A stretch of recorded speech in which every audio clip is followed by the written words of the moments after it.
نها لتركيا اف گوتو بیج هنکی گرم بوده. چی اف گوتو بیج کل ترکیه دروجه ویدایه؟ چما برای بگرمی پیشوازی سروک پیاده صالح مسلم و برپرسینیه پگیده کرن نها رایدارن ترکیه برپرسین ترکیه دبیجن او تروریست برای بنیرن ده سال 2014 دا بریندارن یه پگه لنخوشخانه روها دهاتن درمان کرن نها ترکیه دبیجه او تروریستن وان بمبا باراند که ده جوینا کمیسیونا بچه دا لپارلمان ترکیه اف مسئله هات روژه فی پارلمانتری HDP Cengiz Çandar got YPG ne teröriste?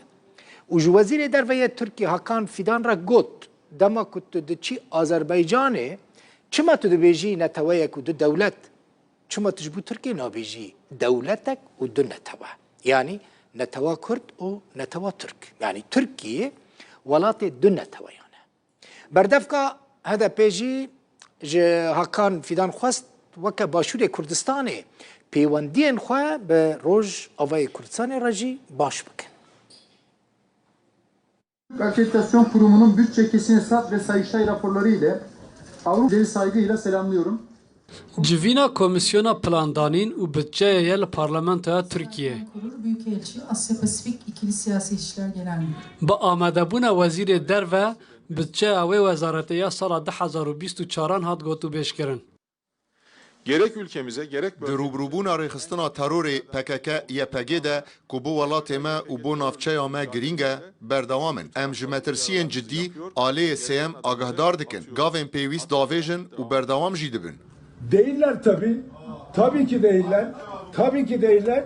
Türkiye'de son söylemlerden... Cengiz Çandar red kir ku YPG rêxistineke terorê be û bo wezîr pêşniyar kir slogana du netewe yek devlet bo slogana yek netewe û du devlet biguhere û got bi vêna Türkiye bihêstir dibe. Suriye'de karşımızda Amerika'yı görüyoruz.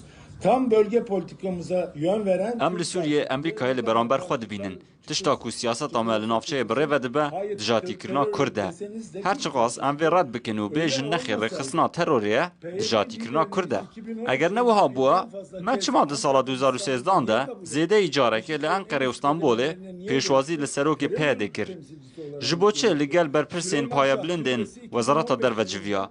Gelo wek nûnerê rêxistina terorê civiya, cihê gora Şah Silêman di sala 2015 de bi hevkariya YPG bi karê hevbeş li gel YPG hat guhertin. Ev rêxistin ji kengî vebûn rêxistinên terorê. Piştî salên 2013 û 2015 ji neşka vebûne rêxistinên terorê. Bu sunumun tamamında merak edip bir arattırdım. Berdevka HDP behsa peywendiyên Türkiye û Herêma Kurdistanê kir û got. Çima ew peywendî li gel Kurdistana Rojava jî neyê danîn. Irak Kürdistan'ı mesela dünün düşmanıydı. Bugünün neredeyse tek... Kurdistana Iraqê wek mînak dijminê duh bû take hevpeymanê îro ye. Duh wek kabûsekê wiha bû.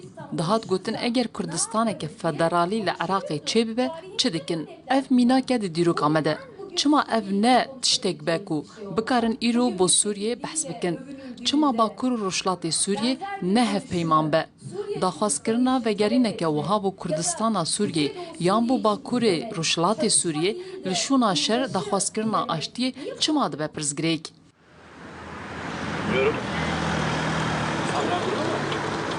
Hikûmeta AK Partiya ya Serokatiya Erdogan çendîn salan şanazî bi wan gavan dikir ku ber bi çareserkirina pirsa Kurd ve diavêtin. Lê piştî têkçûna proseya aştiyê rewş bi tevahî berova jî bû. PKK bi têktana proseyê tohmetbar kir û li Rojavayê Kurdistanê jî bi hinceta nêzîkî PKK'ye şerê dijî YPG ragihand ku hêza serekiya nav Hesedê ye. Artêşa Tirkiye di salên 2018 û 2019 de êriş bira ser sînorên Efrîn, Serêkaniyê û Girê Spî û ew der kontrol kirin.